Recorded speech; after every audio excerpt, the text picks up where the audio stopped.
मैंने एक बकरी और एक ब्रीडर रखा था घर पे। और उसी से फिर मैंने दो बकरी और लाया। और उसी एक ब्रीडर और तीन बकरी का मेरे पास जितना भी आज क्वांटिटी है 29 सब उसी का बना हुआ है।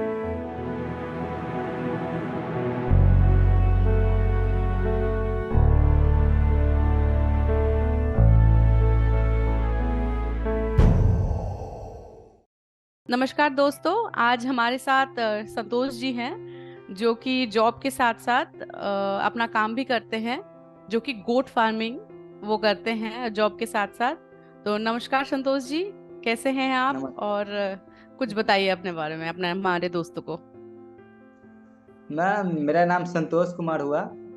मैं मुजफ्फरपुर बिहार का रहने वाला हूँ। मैं एक ऑपरेटिव अकाउंट का काम संभालता हूँ सूतापट्टी में, कपड़े का दुकान में। तो मैम क्या था कि गॉड एक दो तो मेरे यहाँ था ही। तो उसी को देख के मुझे गॉड फार्मिंग का मतलब कि करने का शौक चला गया। तो मैंने क्या किया कि कुछ जानकारी इसके बारे में नहीं थी मेरे पास। तो मैं सीधा सोनपुर मेला जो लगता है बिहार में, बहुत बड़ा मेला लगता है हाजीपुर में। हाजीपुर से आगे सोनपुर है, तो वहां से मैंने गया और मैं वहां से जाके 13 बकरी खरीद के लिए आया। राजस्थानी बकरी मैंने वो खरीद के लिए आया था। और ठंड का सीजन में तो खास करके बकरी फार्मिंग चालू करना नहीं चाहिए। और मैंने क्या किया कि मैंने ठंड के ही सीजन में, कुछ नॉलेज थी नहीं, यूट्यूब पर वीडियो देखा और बहुत ही एग्रेसिव हो गया कि नहीं मुझे करना ही है, बकरी फार्मिंग करना ही है।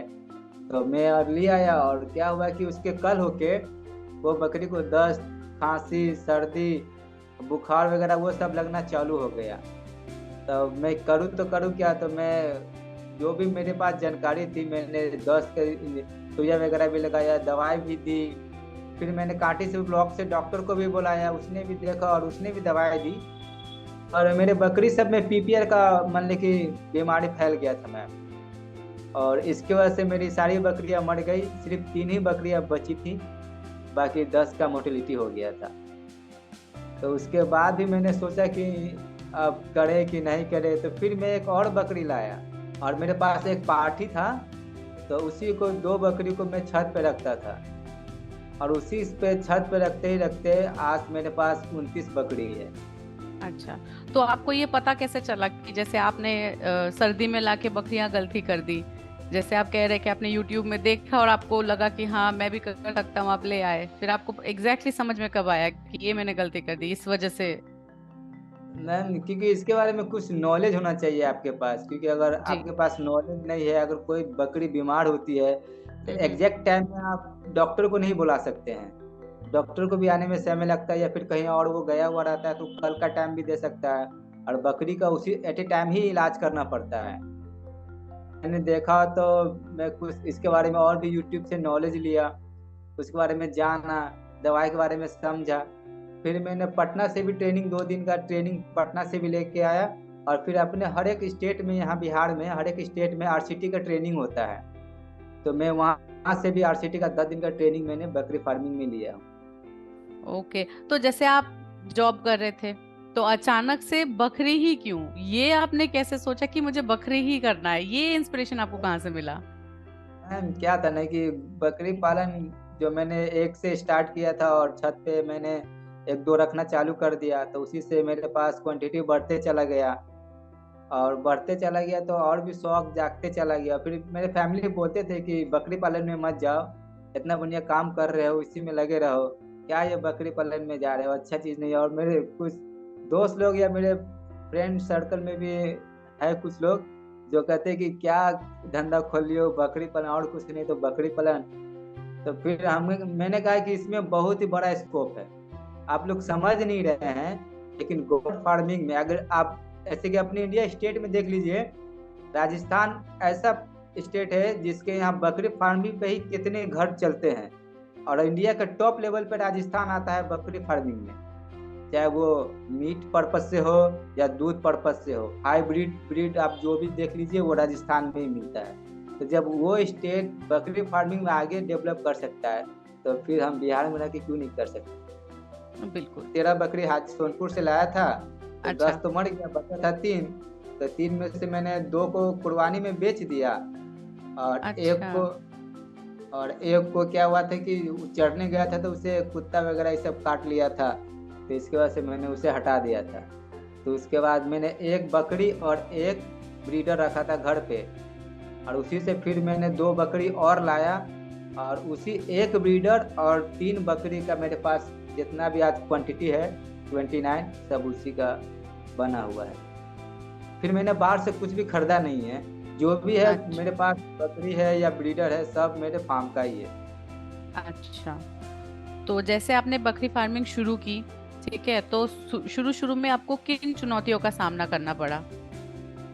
शुरू शुरू में क्या है मैम कि अगर बाद में आप इनको रख रहे तो कोई प्रॉब्लम नहीं होती थी। जी जी। जब हाँ हाँ। क्वांटिटी बढ़ने लगी तो फिर रख रखाव खान पीन दिक्कत होने लगा, और ज़्यादा करके कोई खास बीमारी नहीं आती है, दस्त हो गया आपको और निमोनिया बुखार आ जाता है, लेकिन एक और बीमारी आती थी आफरा का, पेट फूल जाता था। तो उसमें फिर मैंने क्या करता था कि जो पेट फूलने का मीठा सोडा होता है वो मैं उसे देता था, हिमालय बत्तीसा खिलाता था, और एक वो गैस का जो दवा आता है वो मैं उसे पिलाता था।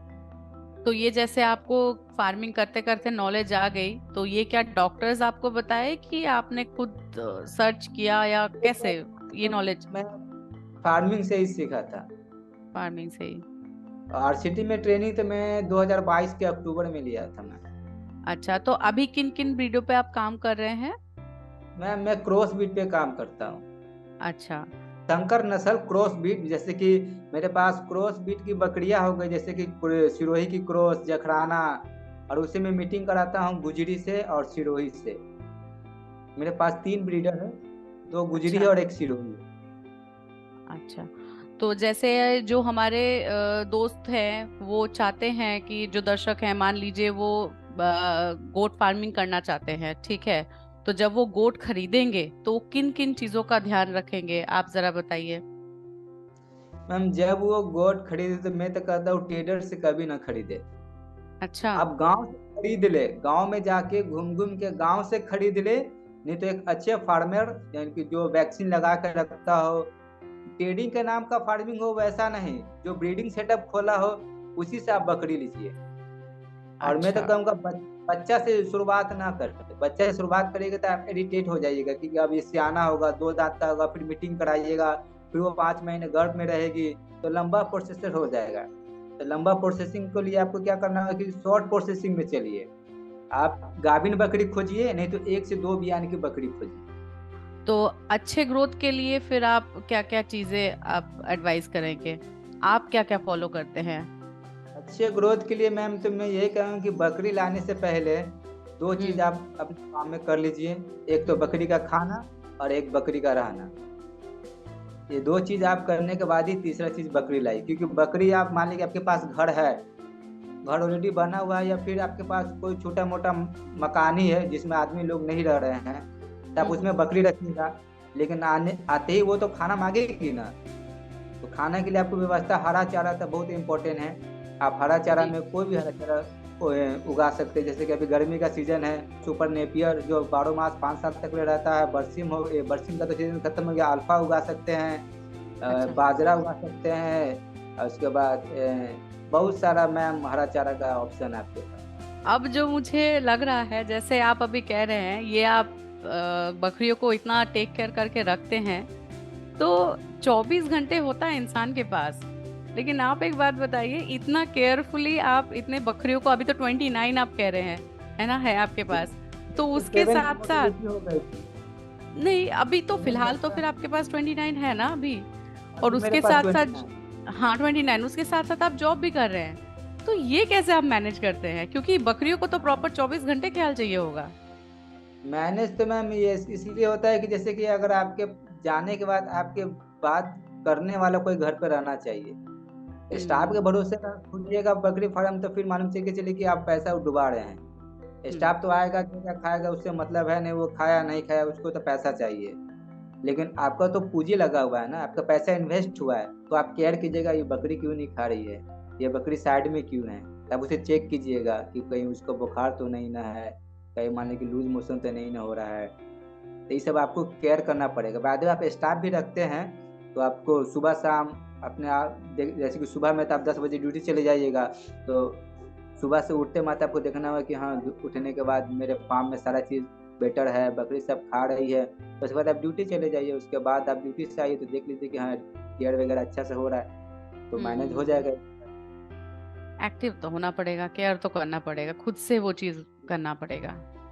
नहीं मैम, वो तो ऐसी जैसे कोई अभी आपने बताया, जैसे अगर कोई बकरी खरीदता है तो पहले तो खाने का व्यवस्था और रहने का व्यवस्था आपने बोला है कि उसको जरूर ध्यान रखे, उसके बाद ही बकरी लाइए। तो जो शेड है या फिर जो रहने का व्यवस्था है, वो आप कैसे, क्या चीजों का ध्यान रखने के लिए बोलेंगे और कैसे व्यवस्था करने के लिए बोलेंगे, जो हमारे नए हैं जो करना चाहते हैं इस फार्मिंग को? मैम, जैसे कि पहले तो ये बात है कि अगर आपके घर में कोई पुराना शेड है, अच्छा। ऑलरेडी कोई घर है बना हुआ, या फिर गाय का अगर बथान भी है जिसमें गाय वगैरह पहले रखते हो या नहीं अभी रख रहे, या मुर्गी पालन का ही पहले टूटा फूटा हो, तो अगर उसमें हम्म। एडजस्ट कर सकते हो तो उसमें आप एडजस्ट कर लीजिए। अब बाद में अच्छा। अगर आपके पास कुछ भी नहीं है, आप हम्म। नया फार्मिंग नया फार्म बनाना चाहते हैं, तो छोटा इन्वेस्ट कीजिए।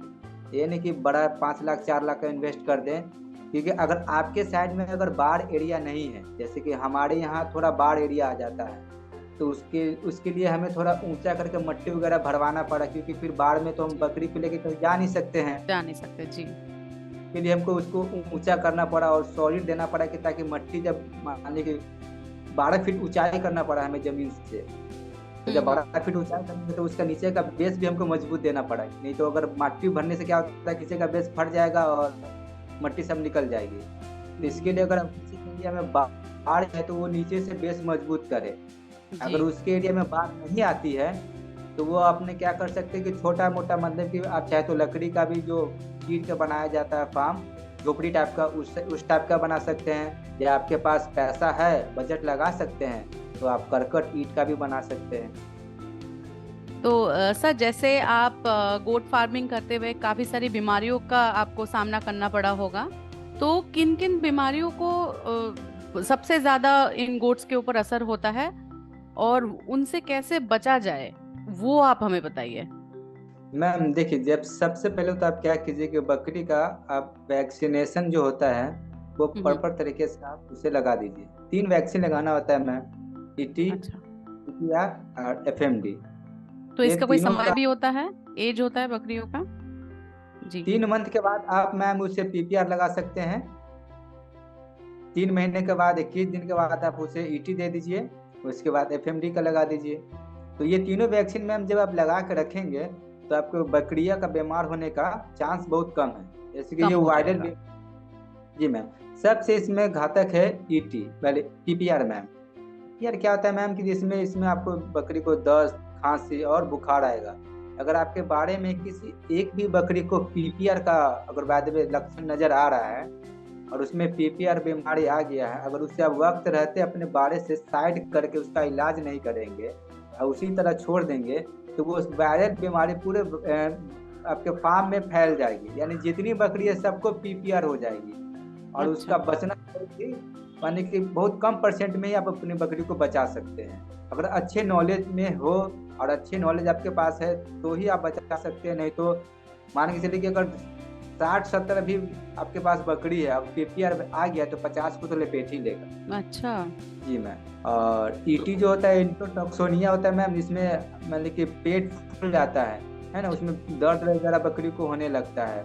और एफएमडी होता है मुंह पका, जो मुंह में घाव वगैरह हो जाता है ना, जिससे मुंह में चारों तरफ से घाव हो जाती है, उसे एफएमडी बोलते हैं। अच्छा, तो ये मेन 3 बीमारियां हैं और इससे हम बच सकते हैं बहुत आसानी से अगर हम लोग वैक्सीनेशंस करवा लें।